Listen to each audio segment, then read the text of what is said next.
ತಾವೆಲ್ಲರೇನೈತಿ ಶಾಂತ ರೀತಿಯಿಂದ ಕೇಳಬೇಕು. ಸುಮಾರು ಒಂದು 40-45 ನಿಮಿಷ ಏನೈತಿ ಅವ್ರು ಮಾತಾಡ್ತಾರೋ. ಭಾಳ ಚಂದ ಮಾತಾಡ್ತಾರೆ, ಭಾಳ ಲಕ್ಷ ಪಟ್ಟು ಕೇಳಬೇಕು ಅಂತ ತಮ್ಮಲ್ಲಿ ವಿನಂತಿಸುತ್ತಾ ಅವ್ರೇನೈತಿ ಶ್ರೀಗಳಿಂದ ಆಶೀರ್ವಚನ.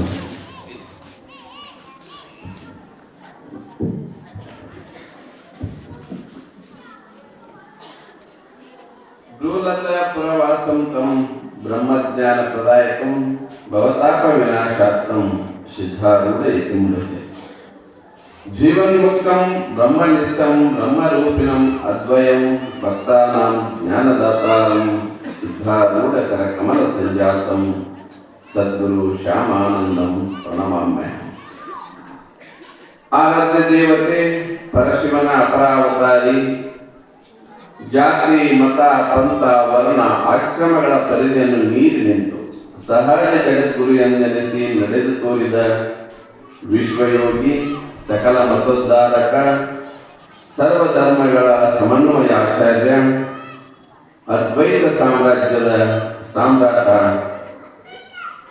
ಜಗದ್ವಂದ್ಯ ಜಗದ್ಗುರುಹಿರಿಯರಾದ ಜಗದ್ಗುರು ಸಿದ್ಧಾರೂಢ ಯತೀಶ್ವರನ ಪವಿತ್ರವಾದ ಶ್ರೀಚರಣಗಳಲ್ಲಿ ಅನಂತ ಕೋಟಿ ಪ್ರಣಾಮಗಳನ್ನು ಭಕ್ತಿ ಸಮರ್ಪಿಸಿ, ತತ್ಸ್ವರೂಪರೆಯಾದ ಮಹಾಮೌಲ್ಯ ಯೋಗಿ ಸ್ಥಿತಪ್ರಜ್ಞ ಮಹಾತ್ಮ ಜಗದ್ಗುರು ಗುರುನಾಥಾರೂಢರ ಪವಿತ್ರವಾದ ಶ್ರೀಚರಣಗಳಲ್ಲಿ ಅನಂತ ಕೋಟಿ ಪ್ರಣಾಮಗಳನ್ನು ಭಕ್ತಿ ಸಮರ್ಪಿಸಿ, ಎಲ್ಲ ಕಾರ್ಯಕ್ರಮಗಳ ದಿವ್ಯ ಸಾನ್ನಿಧ್ಯವನ್ನು ವಹಿಸಿಕೊಂಡಿರುವ ಆರೂಢ ಪರಂಪರೆಯ ದಿವ್ಯ ಚೇತನ, ಮಾತನಾಡುವ ನಡೆದಾಡುವ ದೇವರೆಂದೇ ಖ್ಯಾತನಾಮರಾದ ವರಪುಣ್ಯಮಯ ಶರೀರದ ನಿರಾಭಾರಿ ಸದ್ಗುರು ಜಗದ್ಗುರು ಡಾಕ್ಟರ್ ಶಿವಾನಂದ ಭಾರತಿ ಅಪ್ಪಾಜಿಯವರ ಪವಿತ್ರವಾದ ಶ್ರೀಚರಣಗಳಲ್ಲಿ ಕೂಡ ಅನಂತ ಕೋಟಿ ಪ್ರಣಾಮಗಳನ್ನು ಭಕ್ತಿ ಸಮರ್ಪಿಸಿ, ಇವತ್ತಿನ ಈ ಕಾರ್ಯಕ್ರಮದ ದಿವ್ಯ ನೇತೃತ್ವವನ್ನು ವಹಿಸಿಕೊಂಡು ನಮ್ಮಲ್ಲಿ ನಿಮ್ಮೆಲ್ಲರಿಗೆ ತತ್ವೋಪದೇಶವನ್ನು ದಯಪಾಲಿಸಿ ವಿಶ್ರಮಿಸಿರ್ತಕ್ಕಂಥ ಪರಮ ಪೂಜ್ಯರು, ಶ್ರುತಿಯ ಬ್ರಹ್ಮನಿಷ್ಠರು ಆಗಿರ್ತಕ್ಕಂಥ ಮೃತ್ಯುಂಜಯ ಅಪ್ಪಗಳ ಶ್ರೀಚರಣಗಳಲ್ಲಿ ಕೂಡ ಅನಂತ ಪ್ರಣಾಮಗಳನ್ನು ಭಕ್ತಿ ಸಮರ್ಪಿಸಿ, ಇದು ಪರಂತರವಾಗಿ ತತ್ವೋಪದೇಶವನ್ನು ದಯಪಾಲಿಸಿರ್ತಕ್ಕಂಥ ಪರಮ ಪೂಜ್ಯರು ಮಾತಾಶ್ರೀ ವೇದಾಕ್ಷಿ ತಾಯಿಯವರಿಗೂ ಕೂಡ ಅನಂತ ವಂದನೆಗಳನ್ನು ಸಮರ್ಪಿಸಿ, ಶಾಸ್ತ್ರ ಪ್ರೇಮಿಗಳು, ಅನುಭಾವಿಗಳು,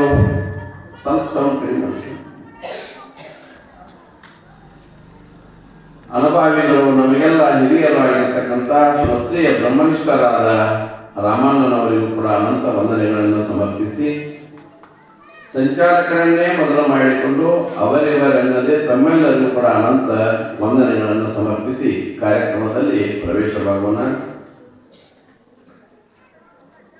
ಇದು ಪರಂತರವಾಗಿ ಶ್ರೀಮನ್ ನಿಜಗುಣರ ಪಾರಮಾರ್ಥ ಗೀತೆಯ 10ನೇ ಗತಿಯಲ್ಲಿ ಬರ್ತಕ್ಕಂಥ ವಿಷಯವನ್ನು ಆಧಾರವಾಗಿಟ್ಟುಕೊಂಡು ಎಲ್ಲ ಪೂಜ್ಯರು ನಮ್ಮ ನಿಮ್ಮೆಲ್ಲರಿಗೆ ತತ್ವೋಪದೇಶವನ್ನು ದಯಪಾಲಿಸಿದರು. ರಾಮಣ್ಣನವರು ಅಂತಂದ್ರೆ ಅತ್ಯಂತ ವೇದಾಂತದ ಮೇಲೆ, ಅದ್ವೈತ ವೇದಾಂತದ ಮೇಲೆ, ಶಾಸ್ತ್ರದ ಮೇಲೆ ಬಹಳ ಒಂದು ಪ್ರೇಮ ಉಳ್ಳವರು. ಶಾಸ್ತ್ರ ಅಂದ್ರೆ ಸಿದ್ಧಾರೂಢ, ಸಿದ್ಧಾರೂಢ ಅಂದ್ರೆ ಶಾಸ್ತ್ರ, ಅದ್ರಾಗ ಇನ್ನೆರಡು ಮಾತಿಲ್ಲ.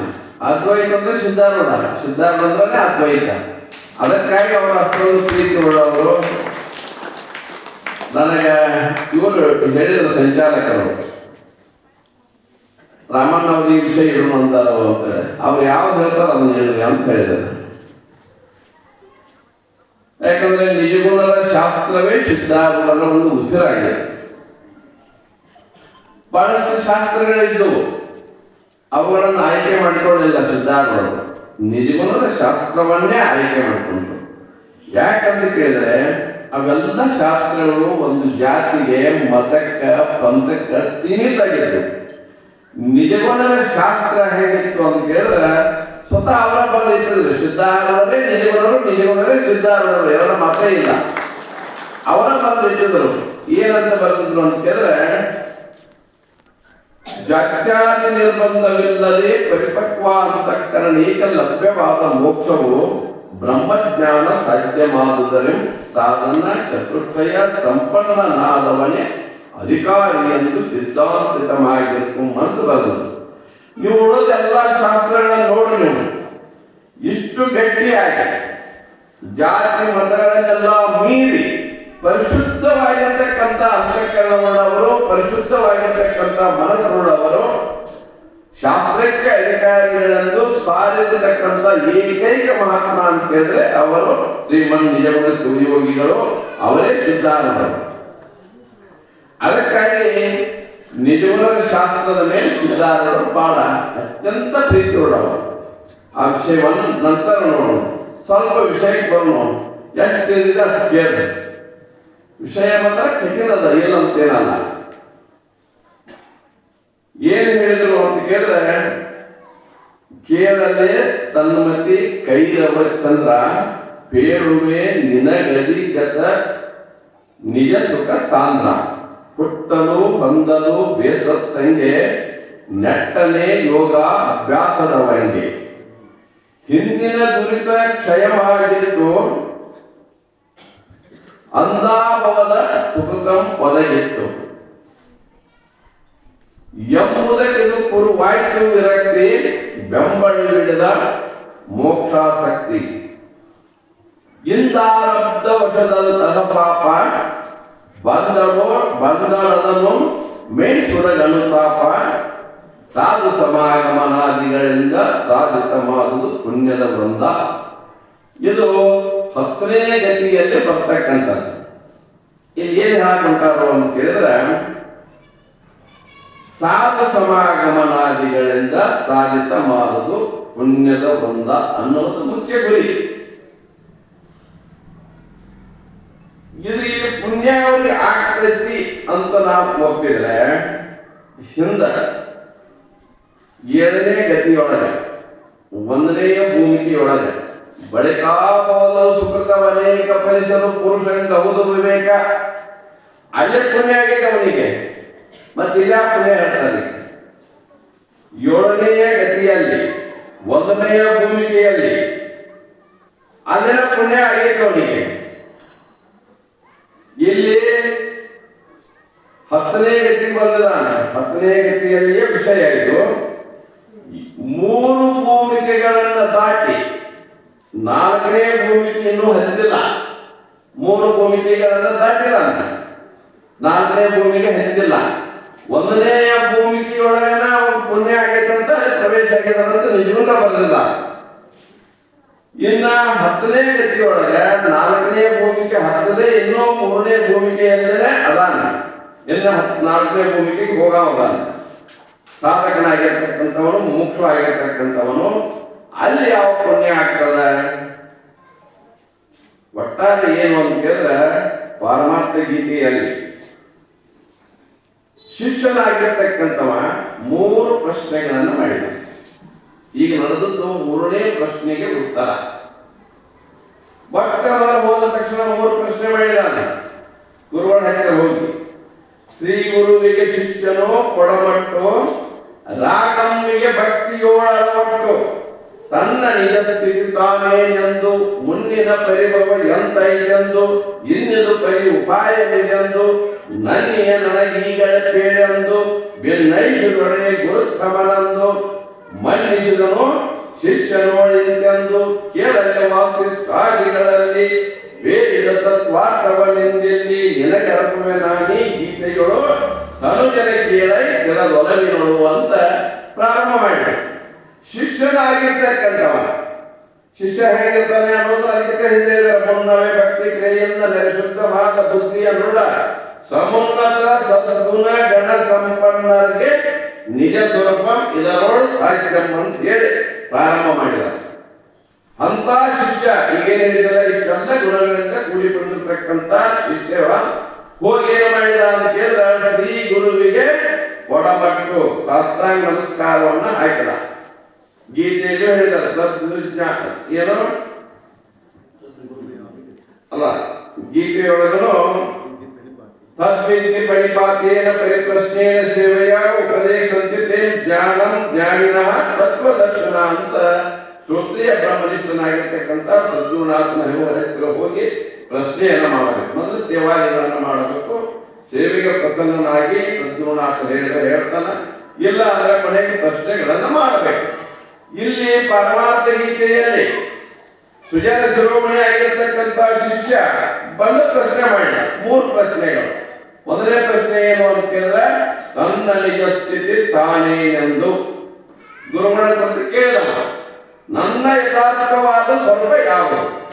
ಏನು ನಾನೇನು ಕಣ್ಣಿಗೆ ಕಾಣತಕ್ಕಂಥ ಈ ಪಂಚಮಹಾಭೂತಗಳಿಂದ ಆಗಿರ್ತಕ್ಕಂಥ ಶರೀರು ಅಥವಾ ಸೂಕ್ಷ್ಮ ಶರೀರು ಅಥವಾ ಇಂದ್ರಿಯಗಳು ಇದಕ್ಕೆಲ್ಲ ಬಿಟ್ಟು ಮತ್ತೇನಾದ್ರು ಒಂದು ಐದು ಇದ್ರ ನನ್ನ ಯಥಾರ್ಥವಾದ ಸ್ವರೂಪ ಯಾವುದು ನನಗೆ ತಿಳಿಸಿಕೊಡಬೇಕು. ಎರಡನೇ ಪ್ರಶ್ನೆ, ಮುನ್ನಿನ ಪರಿಭವ ಎಂತ ಇದೆಂದು ಈ ಜನನ ಮರಣಾತ್ಮಕವಾಗಿರ್ತಕ್ಕಂಥ ಭವಬಂಧನ ನನಗೆ ಯಾಕೆ ಬಂತು? ಇದು ಎರಡನೇ ಪ್ರಶ್ನೆ. ಮೂರನೇ ಪ್ರಶ್ನೆ ಏನು ಅಂತ ಕೇಳಿದ್ರೆ ಇನ್ನಿದು ಪರಿ ಉಪಾಯವಿದೆಂದು. ಶರೀರ ಬಂದದ, ಜನನ ಮರಣಗಳು ಬಂದಿದಾವ, ಇನ್ನಿದ್ರಿಂದ ಪಾರಾಗುವ ಉಪಾಯ. ಈ ಎರಡು ಪ್ರಶ್ನೆಗಳಿಗೆಲ್ಲ ಉತ್ತರ ಮುಗಿಸಿ 7ನೇ ಗತಿಯಿಂದ ಕೊನೆಯ ಪ್ರಶ್ನೆ ಇನ್ನಿದು ಪರಿ ಉಪಾಯವಿದೆಂದು ನನಗೀಗಲೇ ಹೇಳೆಂದು ಅಂತ ಶಿಷ್ಯ ಪ್ರಾರ್ಥನೆ ಮಾಡಿಕೊಂಡಿದ್ದಾರಲ್ಲ, ಅದರ ವಿಚಾರ ಅಂತಕ್ಕಂಥದ್ದು ಪ್ರಾರಂಭ ಆಗಿದೆ. 1ನೇ ಪ್ರಶ್ನೆಗೆ ಎಲ್ಲಿ ತನಕ ಹೇಳ್ಕೊಂಡು ಹೊರಟರು ಅಂತಂದ್ರೆ 5ನೇ ಗತಿಯ ಪರ್ಯಂತರವಾಗಿ 1ನೇ ಪ್ರಶ್ನೆಗೆ ಉತ್ತರ ಹೇಳಿದರು. 1ನೇ ಪ್ರಶ್ನೆ ಯಾವುದು? ನನ್ನ ಯಥಾರ್ಥವಾದ ಸ್ವರೂಪ ಯಾವುದು? ಅವಾಗ 1ನೇ ಪ್ರಶ್ನೆಗೆ ಉತ್ತರ ಪ್ರಾರಂಭ ಮಾಡಿದ್ರು. ಏನಂತ?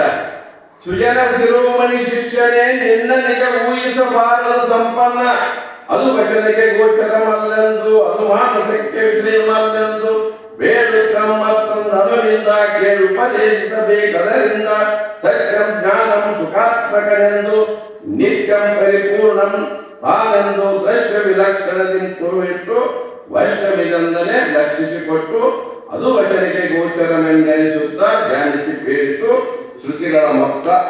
ಇಲ್ಲಿಂದ ಪ್ರಾರಂಭ ಮಾಡಿದ್ರು. ಏನ್ ಹೇಳಿದ್ರು ಅಂತ ಕೇಳಿದ್ರೆ, ಅಲೇ ಶಿಷ್ಯನೇ, ನಿನ್ನ ನಿಜವಾಗಿರ್ತಕ್ಕಂಥ ಸ್ವರೂಪವನ್ನ ಹಿಂಗೆ ಅಂತ ಹೇಳಲಿಕ್ಕೆ ಬರೋದಿಲ್ಲ. ಯಾಕೆ? ಅದು ವಚನಕ್ಕೆ ಗೋಚರಮಲ್ಲೆಂದು, ಅದು ವಾಣಿಯಿಂದ ಹೇಳಲಿಕ್ಕೆ ಬರೋದಿಲ್ಲ. ಅದು ಮಾನಸಕ್ಕೆ ವಿಷಯವಲ್ಲೆಂದು, ಅದು ಮನಸ್ಸಿಗೆ ತಿಳಿಯುವಂತದ್ದು ಅಲ್ಲ.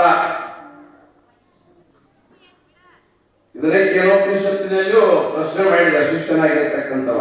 ಅವಾಗ ಅವರು ಹೇಳಿದ್ರು, ನ ತತ್ರ ಚಕ್ಷುರ್ಗಚ್ಚತಿ ನ ವಾಗ್ಗಚ್ಚತಿ ನ ಮನ ನ ವಿದ್ಮ ನ ವಿಜಾನಿಮ ಯಥೈರನು ಶಿಷ್ಯಾತ್. ಅಲ್ಲಿ ಪ್ರಶ್ನೆ ಮಾಡಿದ್ದವ, ಕೇನೇಶ ತಾಮಿಮಾಂ ವಾಕ್ಯಂ ವದಂತಿ ಚಕ್ಷುಶ್ರೋತ್ರಂ ಕೌದೇವ ವಿನಕ್ತಿ ಅಂತ ಕೇನೋಪನಿಷತ್ತಿನಲ್ಲಿ ಪ್ರಶ್ನೆ ಮಾಡಿದ. ಇವೆಲ್ಲಕ್ಕೂ ಕಾರಣ ಏನದ? ಎಲ್ಲ ಇಂದ್ರಿಯಗಳು ಮನಸ್ಸು ಸಹಿತವಾಗಿ ಎಲ್ಲವೂ ತಮ್ಮ ತಮ್ಮ ಕಾರ್ಯವನ್ನು ಮಾಡಾಕತ್ತೇವಲ್ಲ, ಇದರ ಹಿಂದೆ ಯಾವ ಶಕ್ತಿ ಅದ, ಯಾವ ದೇವನ ಪ್ರೇರಣೆ ಅಂತ ಇವೆಲ್ಲ ತಮ್ಮ ತಮ್ಮ ಕೆಲಸ ಮಾಡಾಕತ್ತಾವ ಅಂತ ಪ್ರಶ್ನೆ ಮಾಡಿದ್ದ. ಅದು ಆತ್ಮದೇವನ ಪ್ರೇರಣೆ ಅಂದರೆ ಎಲ್ಲವೂ ತಮ್ಮ ತಮ್ಮ ಕೆಲಸವನ್ನು ಮಾಡ್ತಾ ಇದಾವ. ಅವಾಗ ಅವ್ರೇನ್ ಹೇಳಿದ್ರು ಅಂತ ಕೇಳಿದ್ರೆ, ನ ತತ್ರ ಚಕ್ಷುರ್ಗಚ್ಚತಿ ನ ವಾಗ್ಗಚ್ಚತಿ ನ ಮನ ನ ವಿದ್ಮ ನ ವಿಜಾನಿಮ ಯಥೈತನು ಶಿಷ್ಯಾತ್. ಇದೇನಾಗೋದಿಲ್ಲ ಅಂತ ಕೇಳಿದ್ರೆ, ಅಲ್ಲಿ ಕಣ್ಣುಗಳು ಹೋಗೋದಿಲ್ಲ, ಕಿವಿ ಅದನ್ನು ಕೇಳಕ್ ಆಗೋದಿಲ್ಲ, ಇವು ಯಾವುದ್ರ ಆಟವೂ ಅಲ್ಲಿ ನಡೆಯಂಗಿಲ್ಲ. ಅದಕ್ಕಾಗಿ ಏನು ಅಂತ ಕೇಳಿದ್ರೆ, ನಮಗೆ ಅದು ಹೇಗೆ ತಿಳಿಸಬೇಕು ಎಂಬುದು ಗೊತ್ತಿಲ್ಲ, ನಮಗೂ ತಿಳಿದಿಲ್ಲ ಇದನ್ನು ತಿಳಿಸಬೇಕು ಅನ್ನುವುದು ಅಂತ ಹೇಳಿ ಪ್ರಾರಂಭ ಮಾಡಿ ಬೇಡೋತ್ತಮ ಮತ್ತೊಂದು ಅನುವಿಂದ ಅಂತ ಪ್ರಾರಂಭ ಮಾಡಿದ್ರು. ಒಂದು ಅನುವಿನಿಂದ ಅಂತಂದ್ರೆ ಶ್ರೋತ್ರಸ್ಯ ಶ್ರೋತ್ರಂ ಮನಸೋ ಮನಃ ಯದ್ವಾಚೋ ವಾಚಂ ಸಹು ಪ್ರಾಣಸ್ಯ ಪ್ರಾಣಃ ಚಕ್ಷುಷಸ್ಯ ಚಕ್ಷು ಅತಿಮುಚ್ಛದೀರ ಪ್ರತ್ಯಾಸ್ಮಾತ್ ಲೋಕಾದ ಅಮೃತ ಭವಂತಿ ಅಂತ ಪ್ರಾರಂಭ ಮಾಡಿದ್ದಾರೆ. ಏನ್ ಪ್ರಾರಂಭ ಮಾಡಿದ್ರು ಅಂತ ಕೇಳಿದ್ರೆ, ಯಾವುದು ಕಣ್ಣಿಗೆ ಕಣ್ಣಾಗಿದೆಯೋ ಅಥವಾ ಕಣ್ಣಿಗೆ ನೋಡುವ ತನವನ್ನು ಪಟ್ಟಿದೆಯೋ, ವಾಣಿಗೆ ನುಡಿಯುವ ತನವನ್ನು ಪಟ್ಟಿದೆಯೋ, ಕಿವಿಗೆ ಕೇಳಲಿಕ್ಕೆ ತನ್ನದೇ ಆಗಿರ್ತಕ್ಕಂಥ ಯಾವ ಚೈತನ್ಯವನ್ನು ನೀಡಿದೆಯೋ, ಮನಸ್ಸಿಗೆ ತಿಳಿಯುವ ತನವನ್ನು ಪಟ್ಟಿದೆಯೋ, ಅವೆಲ್ಲದಕ್ಕೂ ಆಧಾರ ಅಧಿಷ್ಠಾನವಾಗಿರ್ತಕ್ಕಂಥದ್ದೇ ನಿನ್ನ ಸ್ವರೂಪ.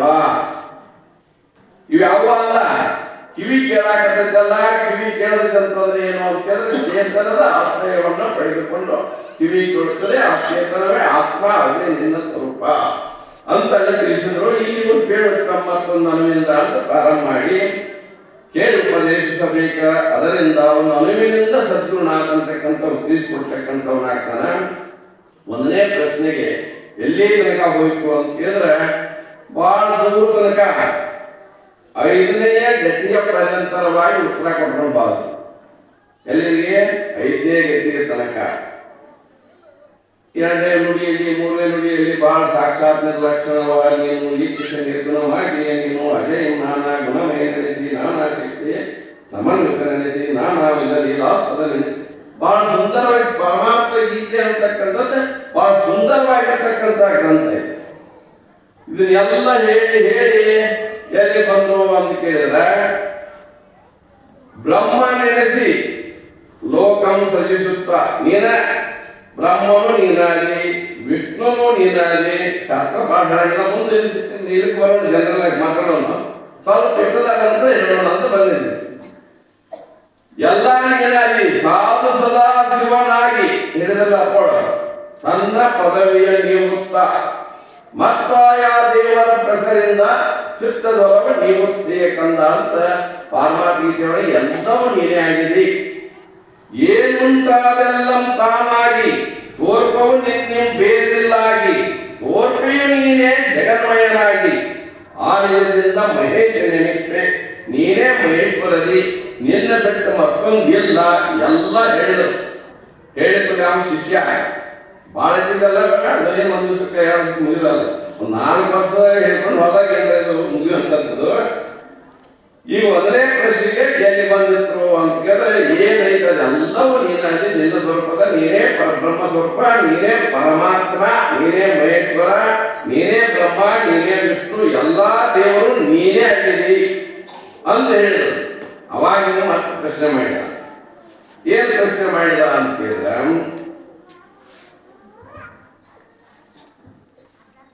ಪ್ರಶ್ನೆ ಇವಾಗ ಸಮಸ್ಯೆ ಬಂತಲ್ಲ. ಏನ್ ಹೇಳಿದ ಅಲ್ಲಿ ಚಿದ್ರೂಪವಾಗಿರ್ತಕ್ಕಂಥ ಪರಬ್ರಹ್ಮ ವಸ್ತು ಅದ.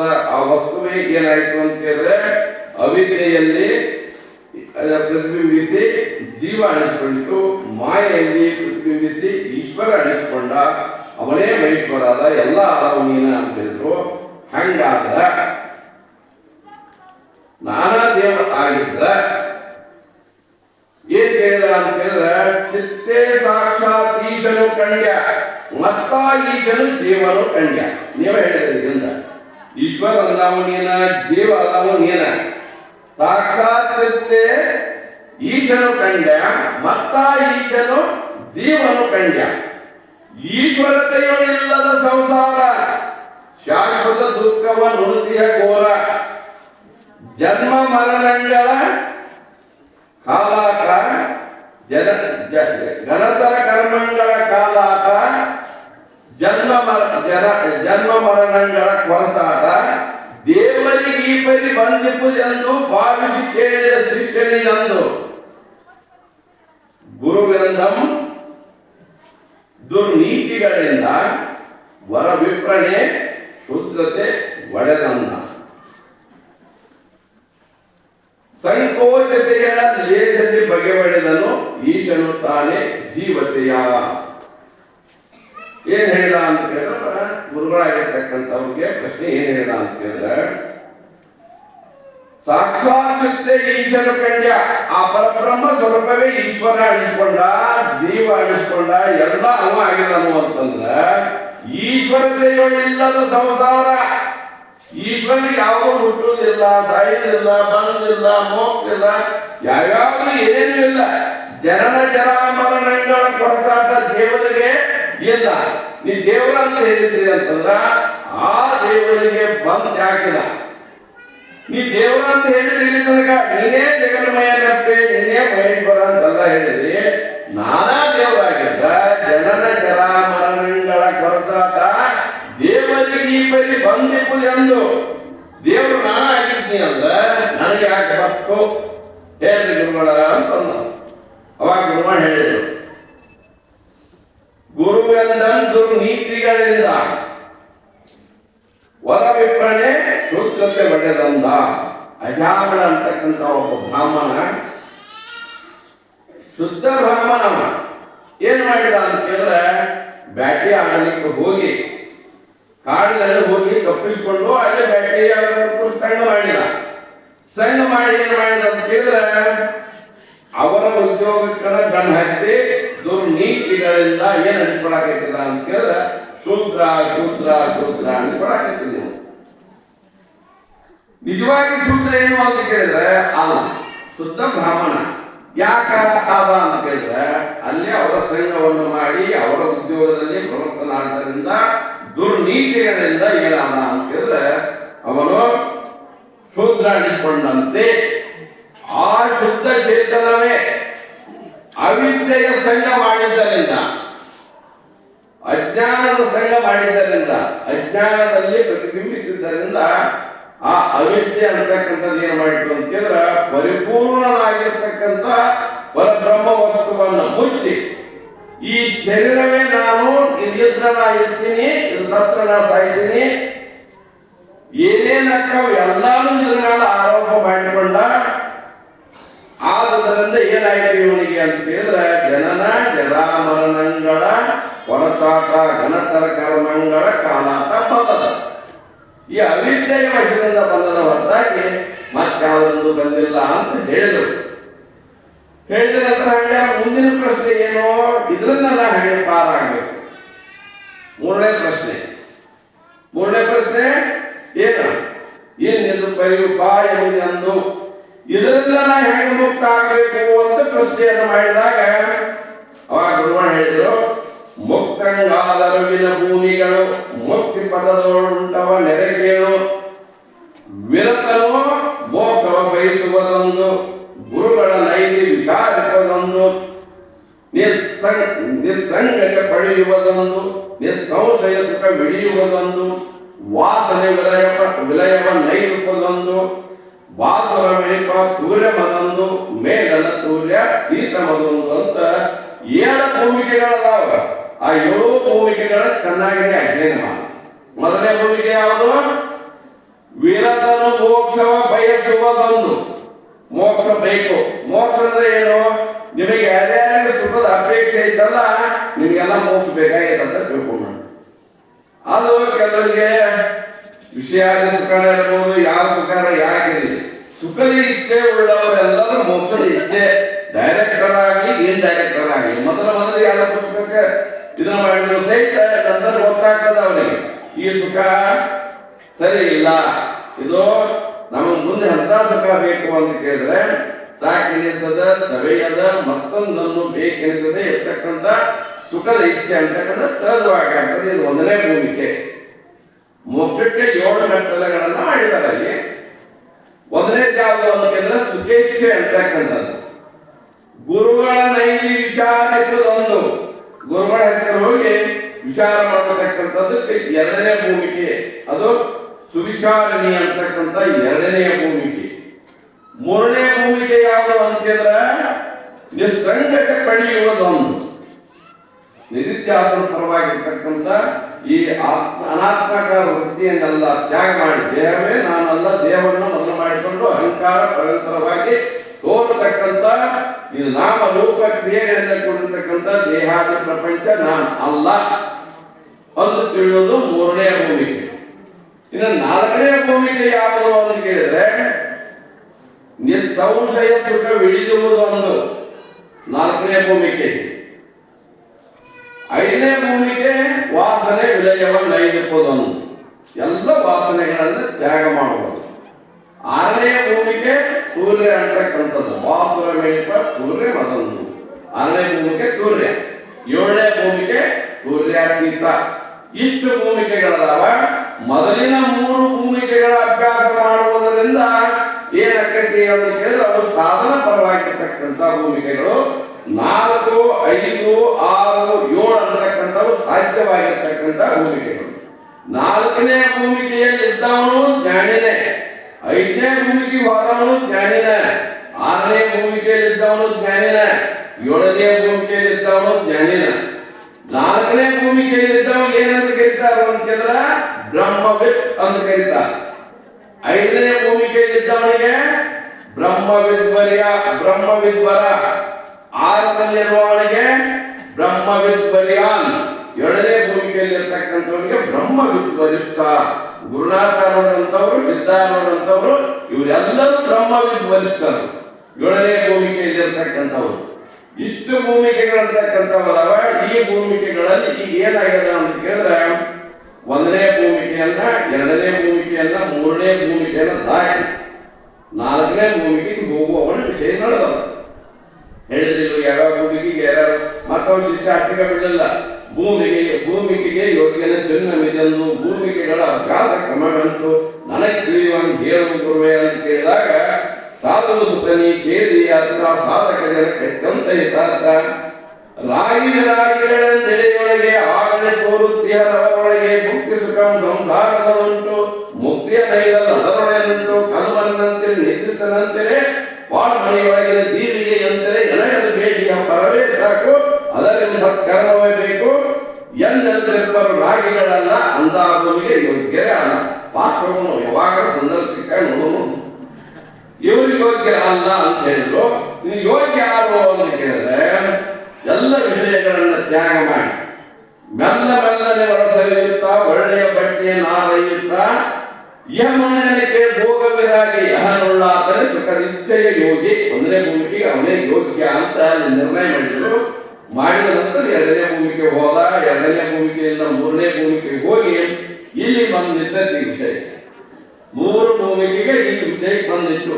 ಯಾಕಂತ ಕೇಳಿದ್ರೆ ಸ್ವಲ್ಪ ಫೌಂಡೇಶನ್ ಇರಲಿಲ್ಲ ಅಂತ ಕೇಳಿದ್ರೆ ಮ್ಯಾಲ ಏನು ಸಿಕ್ಕಿದ್ರು ಅದನ್ನ ನಿಲ್ಲ.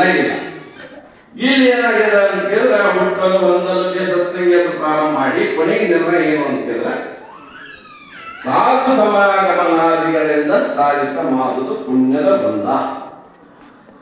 ಅಲ್ಲಿ ಏನಾಗಿದೆ ಮೊದಲನೇ ಭೂಮಿಕೆಯೊಳಗ ಬಳಿಕ ಅವನು ಸುಕೃತವನೇಕ ಪರಿಸರ ಪುರುಷಂಗ ಅವನು ವಿವೇಕ ಅವನೀವ ದುಃಖಗಳ ನೋಡಿ ದುಃಖದ ಕಾಟ ಕಂದತಿ ಮಾಡಿ ದುಃಖಂ ಬೆರೆಸದ ಸುಖವನ್ನು ನೋಡಿ ಪೊರೆಯಿಸತಿ ಪುತ್ರಾದಿಗಳಲ್ಲಿ ಅರಸಿಯು ಕಾಮದಲ್ಲಿ ಸುಮನಲ್ಲಿ ಪಡೆಯಲಿಯೋಳು ಮೊದಲ ಅತ್ಯಾಯಾಸ ನಡುವಿನಿಂದವುದಲ್ಲಿ ಸುಖದ ಆಭಾಸ ಸಿರಿಮಿಡಿಯಾಗಡೆ ಮನಸ್ಸಿಂಗವುದು ಅಂತ ಅಲ್ಲಿ ಹೇಳಿದ್ರು. ಹೇಳಿ ಅಲ್ಲೇ ಅವನಿಗೆ ಪುಣ್ಯದ ಉದಯ ಆದಕ್ಕನ ಅವನೇನಾಗಿದ ಅಂತ ಮೋಕ್ಷಕ್ಕೆ ಅಧಿಕಾರಿಯಾದ. ಇಲ್ಲೂ ಮಾತ್ರ ನಿಜವನ್ನು ಏನ್ ಹೇಳಕೊಂಡವು ಅಂತ ಹೇಳಿದ್ರೆ ಸಾಧು ಸಮಾಗಮನಾದಿಗಳಿಂದ ಸಾಧಿತ ಮಾಡುವುದು ಪುಣ್ಯದ ಬಂಧ. ಇಲ್ಲಿ ಯಾವ ಪುಣ್ಯ ಆಗ್ತೈತಿ? ನಮ್ಮ ಪ್ರಶ್ನೆ ಇರೋದು ಏನು ಅಂತ ಹೇಳಿದ್ರೆ ಅಲ್ಲಿಯೂ ಪುಣ್ಯ ಆಗ್ತದೆ. ಒಂದನೇ ಭೂಮಿಕೆ ಒಳಗು ಮೂರನೇ ಭೂಮಿಗೆ ದಾಟಿನ ಮೇಲೂ ಪುಣ್ಯ ಆಗ್ತೈತಿ ಅಂತ ಹೇಳ್ತಾರಲ್ಲ. ಇಲ್ಲಿ ಯಾವ ಪುಣ್ಯ, ಅಲ್ಲಿ ಯಾವ ಪುಣ್ಯ. ಪುಣ್ಯಗಳಂತಕ್ಕಂಥವು ಎರಡ. ಒಂದು ಸಾಮಾನ್ಯವಾಗಿರ್ತಕ್ಕಂಥ ಪುಣ್ಯ, ಒಂದು ವರ ಪುಣ್ಯ ಅಂತ. ವರ ಪುಣ್ಯಮಯ ಶರೀರದ ನಿರಾಭಾವಿ ತಂತು ಅಂತ ಕರಿತೀವಲ್ಲ ವರ ಪುಣ್ಯ. ವರ ಪುಣ್ಯ ಅಂದ್ರೆ ಯಾವುದು? ವರ ಪುಣ್ಯ ಅಂತ ಹೇಳಿದ್ರೆ ಆತ್ಮಾಹಂ ಬುದ್ಧಿಜಂ ಪುಣ್ಯೋ ನ ಭೂತೋ ನ ಭವಿಷ್ಯತಿ. ಆತ್ಮ ಸ್ವರೂಪನೇ ನಾನಿದ್ದೇನೆ ಅನ್ನುವಂತ ಪುಣ್ಯ ಏನಿತ್ತಲ್ಲ ಅದು ನಿಜವಾದ ಪುಣ್ಯ. ಅದು ಆಗಿಲ್ಲ ಅವನಿಗೆ. ಒಂದನೇ ಭೂಮಿಕೆಯೊಳಗೆ ಆಗಿಲ್ಲ, ಬರೀ ಮಾರ್ಗದಲ್ಲೇ ಪ್ರವೇಶ ಆದವ. ಇಲ್ಲಿ ನಾಲ್ಕನೇ ಭೂಮಿಕೆಯೊಳಗೆ ಏನಾಗ್ತದ? ಸಾಧು ಸಮಾಗಮನಾದಿಗಳಿಂದ ಸಾಧಿತ ಮಾಡುವುದು ಪುಣ್ಯದ ಬಂಧ ಅಂತ ಹೇಳಿದ್ರೆ ಮಹಾತ್ಮರ ಹತ್ತಿರ ಹೋಗಿ ಶ್ರವಣ ಮರಣ ನಿಧಿಧ್ಯಾಸನಾದಿಗಳನ್ನು ಮಾಡೋಣದರಿಂದ ಏನಾಗ್ತದ ಅಂತ ಕೇಳಿದ್ರೆ ಅವನಿಗೆ ವರ ಪುಣ್ಯ ಅಂತಕ್ಕಂಥದ್ದಾಗ್ತದ. ದೇಹವೇ ನಾನೆಂಬ ಬುದ್ಧಿಯ ತ್ಯಾಗ ಆಗ್ತದ. ನಾಹಂ ದೇಹ ಅಹಂ ಆತ್ಮ ಇದು ಜ್ಞಾನ ನಿಶ್ಚಯ ಲಕ್ಷಣಂ ಮಹಾತ್ಮ. ಮಹಾತ್ಮರಂದ್ರೆ ಯಾರು? ಸಾಧುವಂದರೆ ಹೇಳಿದ್ರಲ್ಲಿದೆ. ಬಟ್ಟೆಯಿಂದ ಸನ್ಯಾಸತ್ವ ಬರೋದಿಲ್ಲ, ಮಠದಿಂದ ಸನ್ಯಾಸತ್ವ ಬರೋದಿಲ್ಲ. ದೇಹಾತ್ಮ ಬುದ್ಧಿನ್ಯಾಸವೋ ಸನ್ಯಾಸ ಕಾಷಾಯವಾಸ ನ ಏವ ಸನ್ಯಾಸ. ದೇಹವೇ ನಾನೆಂಬ ಬುದ್ಧಿಯ ತ್ಯಾಗವೇ ನಿಜವಾದ ಸನ್ಯಾಸ. ಕಾವಿ ಬಟ್ಟೆಯು ಸನ್ಯಾಸವಲ್ಲ. ಕಾಷಾಯವಾಸ ನ ಏವ ಸನ್ಯಾಸ. ನಾಹಂ ದೇಹ ಅಹಂ ಆತ್ಮ ಇದು ಜ್ಞಾನ ನಿಶ್ಚಯ ಲಕ್ಷಣಂ ಮಹಾತ್ಮ. ನಾನು ದೇಹನಲ್ಲ, ನಾನು ಆತ್ಮ ಸ್ವರೂಪನೇ ಇದ್ದೇನೆ ಅಂತ ಯಾರಿಗೆ ದೃಢ ಅಪರೋಕ್ಷ ಬ್ರಹ್ಮಜ್ಞಾನ ಆಗಿದೆಯೋ ಅವರೇ ಮಹಾತ್ಮರು, ಅವರೇ ಸಾಧುಗಳು, ಅವರೇ ಸನ್ಯಾಸಿಗಳು, ಅವರೇ ಜೀವನ್ಮುಕ್ತರು, ಅವರೇ ತ್ರಿಗುಣಾತೀತರು, ಅವರೇ ಆರುಣರು, ಅವರೇ ಭಗವದ್ ಭಕ್ತರು, ಅವರೇ ಅವಧೂತರು. ಇವೆಲ್ಲ ಪರ್ಯಾಯ ಶಬ್ದಗಳು. ಇಲ್ಲಿ ಏನಾಗ್ತದ ಅಂತ ಕೇಳಿದ್ರೆ ಸಾಧುಗಳ ನಂತರ ಬಂದ ನಂತರ ಇಲ್ಲಿಂದ ಮಾಡಿಕೊಂಡ ಇಲ್ಲಿ ಶ್ರವಣ ಮನನ ನಿಧಿಧ್ಯಾಸ ಅಂತಕ್ಕಂಥದ್ದನ್ನ ಮಾಡಿದ ಮೇಲೆ ಅವನಿಗೆ ನಾನು ದೇಹವಲ್ಲ ಆತ್ಮ ಸ್ವರೂಪನಿದ್ದೇನೆ ಅಂತಕ್ಕಂಥ ಏನು ಒಂದು ಜ್ಞಾನ ಆಕತ್ತಲ್ಲ, ಜ್ಞಾನವೇ ನಿಜವಾಗಿರ್ತಕ್ಕಂಥ ಪುಣ್ಯ. ಅದನ್ನ ಬಿಟ್ಟು ಅದು ಪುಣ್ಯ ಇಲ್ಲ. ನಿಜವಾದ ಪುಣ್ಯ ಬೇಕು ಅಂತ ಹೇಳಿದ್ರೆ ಜ್ಞಾನವಂತರೇ ಆಗಬೇಕು. ಪಾಪ ಪುಣ್ಯಗಳೆರಡು ಅಧರ್ಮವೇ. ಪಾಪರ ಎಲ್ಲಿ ಪುಣ್ಯ ಇರಲಿ, ಜನ್ಮ ಬೀಳುವುದರಿಂದ ಅಂತೂ ನಿರ್ಮೂಲ ಮಾಡ್ಕೊಂಡಿದ್ದಾರೆ. ಪಾಪರ ಮಾಡಲಿ ಪುಣ್ಯಾರ ಮಾಡಲಿ, ಜ್ಞಾನವೇ ನಿಜವಾಗಿರ್ತಕ್ಕಂಥ ಪುಣ್ಯ. ಅಂತ ಪುಣ್ಯ ಅಂತಕ್ಕಂಥದ್ದು ಇಲ್ಲಿ ಆಗ್ತದ. ಅವರೇ ಸಾಧುಗಳು. ಸಾಧುಗಳ ಹತ್ತಿರ ಹೋಗಿ ಶ್ರವಣ ಮನನ ನಿಧಿಧ್ಯಾಸನವನ್ನು ಮಾಡಬೇಕು. ಇದು ಇಷ್ಟು ಇವತ್ತಿನ ವಿಷಯ. ನಿಜವನ್ನ ಶಾಸ್ತ್ರವನ್ನ ಸಿದ್ಧಾರೂಢರು ಬೆಳಕಿಟ್ಟರು. ಸಿದ್ಧಾರೂಢ ಅವತಾರ ಆಗಲಿಲ್ಲ ಅಂತಂದ್ರೆ ನಿಜಗುಣ ಶಾಸ್ತ್ರ ಅಂತಕ್ಕಂಥದ್ದು ಬರ್ತಿದ್ದಿಲ್ಲ. ಅವರೇ ಬರೆದಿದ್ದರು ನಿಜಗುಣರ ಅವತಾರದಲ್ಲಿ. ನಿಜಗುಣರ ಅವತಾರದಲ್ಲಿ ನಿಜಗುಣರು ಹೆಂಗ್ ಶಾಸ್ತ್ರ ಬಂದರು ಅಂತ ಕೇಳಿದ್ರೆ ಈಗ ನಾವು ಹೇಳೋದು ಹಿಂಗೆ ಹೇಳಿಲ್ಲ. ಅವರ ಶಂಭು ಲಿಂಗ ನೀನು ಒಲೆದು ಆಲಿಸು ಪರಮಾತ್ಮ ಹೇಳಿದ್ರು. ಅವರು ಪರಮಾತ್ಮನ ಶಾಸ್ತ್ರ ಹೇಳ್ತಾನೆ, ನೀ ಒಲೆದು ಆಲಿಸು ಪ್ರೀತಿಯಿಂದ ಕೇಳುವಂತ ನಿಜಗುಣರು ಹೇಳಿದರು. ಯಾರಿಗೆ? ಪರಮಾತ್ಮನಿಗೆ. ಏನೇನು ಮಾಡಿದ್ರು ಅಂತ ಕೇಳಿದ್ರೆ 6 ಗ್ರಂಥಗಳ ರಚನೆ ಮಾಡಿದರು. 6 ಗ್ರಂಥಗಳನ್ನ ರಚನೆ ಮಾಡಿ 6 ಕಾಲಿರುವಂತ ಒಂದು ನೆಲವು ನೋಡಿದ್ರೆ ಮೊಸರುಗಳಿಗೆ ಹಾಲಿನಗಳಿಗೆ ಇರುವಂತ ನೆಲವು. ಒಂದೊಂದು ಗ್ರಂಥಗಳನ್ನ ತಂದ ನೆಲವಿನ ಮೇಲೆ ಇಟ್ಟು ಒಂದು ಕಾಲ ಕೊಯ್ತಿದ್ರು. 6 ಗ್ರಂಥಗಳನ್ನೆಲ್ಲ ಇಟ್ಟು 6 ಕಾಲ ಹೋದ್ರದನ್ನ ಮ್ಯಾಲಿರುವಂತ 6 ಕಾಲ ಹೋದ್ರು. ಅವಾಗ ಹೇಳಿದವರು ಪರಮಾತ್ಮ, ನಾನು ಬರೆದಿರ್ತಕ್ಕಂಥ ಗ್ರಂಥಗಳು ಈ ಲೋಕಕ್ಕೆ ಮಾನ್ಯ ಇದ್ದವು. ಶ್ರುತಿ ಸ್ಮೃತಿ ಅನುಭವಗಳ ತೊಳಹದ ಮೇಲೆ ಈ ಗ್ರಂಥಗಳು ಇದ್ರೆ ಅಂತರ ನಿಂದಬೇಕು. ಅಕಸ್ಮಾತ್ ಏನಾದ್ರೂ ಇದ್ರೆ ದೋಷ ಇದ್ರೆ ಅವ್ರ ಕೆಳಗೆ ಬಿಡಬೇಕು ಕಾಲಕ್ಕೆ ಹೋದಾಗ ಅಂತ. ಅದನ್ನು ಇಟ್ಟು ಕಾಲಕ್ಕೆ ಹೋದ್ರೆ ಅವು ಅಷ್ಟು ಗ್ರಂಥಗಳು ಅಂತರ ನಿಂತು ಅಂತ ಅವಾಗ ಜಗತ್ತಿನ ಪ್ರಮಾಣ ಅಂತ ಹೇಳಿದ್ರು. ಇವತ್ತಿಗೂ ನಿಜವನ ಕ್ಷೇತ್ರದಲ್ಲಿ ನೆಲವಿನ ಜಾತ್ರೆ ಅಂತ ಮಾಡ್ತಾರ. ಇವತ್ತಿಗೂ ಐದು ನೆಲವಿನ ಜಾತ್ರೆ, ನೆಲವನ್ನ ಪೂಜೆ ಮಾಡ್ತಾರೆ. ಅಂತ ಒಂದು ಪ್ರಮಾಣವಾಗಿರ್ತಕ್ಕಂಥ ಗ್ರಂಥ ಸ್ವತಃ ಸಿದ್ಧಾರೂಢರೇ ಆರೂಢ ಜೋಗಿ ಸುಪುತ್ರವರನ್ನ ವ್ಯಾಪುರದ ಸಿದ್ದರಾಮ ಸ್ವಾಮಿಗಳನ್ನ ಕರೆಸಿ ಇಂಥ ಕವಿಯೊಳಗೆ ನಾನು ಗ್ರಂಥಗಳನ್ನಿಟ್ಟಿದ್ದೀನಿ, ಅವನು ತೆಗೆದುಕೊಂಡು ಬರಲಿ ಅಂತೇಳಿ ಅಂದು ತಾಳವಾದ ಎಲೆಯ ಮೇಲಿರ್ತಕ್ಕಂಥ ಗ್ರಂಥಗಳನ್ನು ತರಿಸಿ ಅವುಗಳನ್ನೆಲ್ಲ ಮುದ್ರಣ ಮಾಡಿಸಿ ಜಗತ್ತಿಗೆ ಬೋಧಿಸಲಿಕ್ಕೆ ಬಿಟ್ಟಿರ್ತಕ್ಕಂಥ ಕೀರ್ತಿ ಜಗದ್ಗುರು ಸಿದ್ಧಾರೂಢರಿಗೆ ಸಲ್ತದೆ. ಸಿದ್ಧಾರೂಢರ ಕೇವಲ ಪವಾಡ ಪುರುಷರಲ್ಲ, ಸಿದ್ಧಾರೂಢರಾಗಲಿ ಸಿದ್ಧಾರೂಢರ ಮಠವಾಗಲಿ ಇವತ್ತಿನ ದಿವಸ ಇಷ್ಟೊಂದು ಪ್ರಖ್ಯಾತಿಯನ್ನು ಪಡೆದದ ಅಂತ ಹೇಳಿದ್ರೆ ಅದು ಆತ್ಮಜ್ಞಾನದಿಂದ ಪ್ರಖ್ಯಾತಿಯನ್ನು ಪಡೆದದ, ಅದು ಶಾಸ್ತ್ರದಿಂದ ಪ್ರಖ್ಯಾತಿಯನ್ನು ಪಡೆದಿರ್ತಕ್ಕಂಥ ವಿಶ್ವದ ಏಕೈಕ ಮಠ ಅಂದ್ರೆ ಜಗದ್ಗುರು ಸಿದ್ಧಾರೂಢರ ಮಠ. ಬಹಳಷ್ಟು ಮಠಗಳದಾವ. ದಾರ ಕೊಡೋದಾರ, ನಿಂಬಿಕಾಯಿ ಕೊಡೋದಾರ, ಮಾತೇನು ಮಂತ್ರಿಸ್ ಕೊಡೋದಾರ. ಆದ್ರೆ ಕೇವಲ ಆತ್ಮಜ್ಞಾನವನ್ನೇ ಬೋಧಿಸಿ ಆತ್ಮಜ್ಞಾನದಿಂದಲೇ ಈ ಜಗತ್ತಿಗೆ ಶಾಂತಿ, ವೇದಾಂತದಿಂದಲೇ ವಿಶ್ವಕ್ಕೆ ಶಾಂತಿ ಅಂತ ಸಾಯಿದವರು ಜಗದ್ಗುರು ಸಿದ್ಧಾರೂಢ ಮಾಸ್ವಾಮಿದೇವರು. ಅಂತ ಅವರು ಹೇಳಿರ್ತಕ್ಕಂಥ ಗ್ರಂಥದಲ್ಲಿ ಅವರೇ ಬರೆದಿದ್ರು. ಯಾಕಂತ ಹೇಳಿದ್ರೆ ಒಂದ್ಸಲ ಮೈಸೂರು ಪಂಡಿತರು ಅನ್ನುವಂಥವರು